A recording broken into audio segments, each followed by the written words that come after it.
Tyson says that if you don't change to meet new challenges, you'll just fade away. And Kincaid suggests that lifelong learning can help. Tyson starts off with "in theory." Often that's a way to acknowledge what people think when you're about to go on and say something different from what the theory is, from what people think.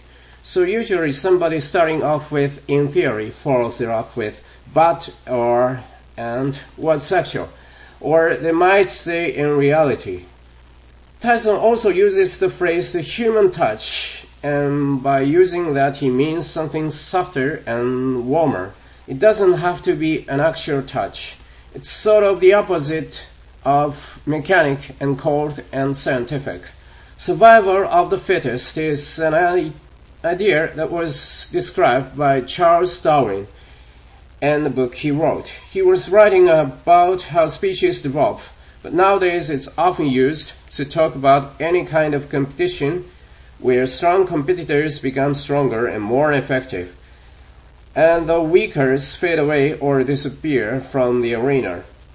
Another way of saying this is to say it's Darwinian.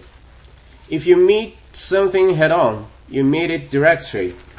Tyson also uses the phrase "go the way of the dinosaurs." People use this when they really want to talk about something that can't compete, something that is disappearing. It's not useful anymore, and it's becoming extinct. You can also call people who won't change their ideas, who keep their old ideas and continue going ahead in the same old way, a dinosaur. Forward-oriented is a phrase meaning forward-looking. You can use either one, either way. Forward-looking is maybe the more common phrase. Forward-oriented, though, has pretty much the same meaning. In the US, people used to talk about adult education that often referred to adults who hadn't had proper education when they were younger, and when they get older, they have more time or different ambitions, and so they begin studying again.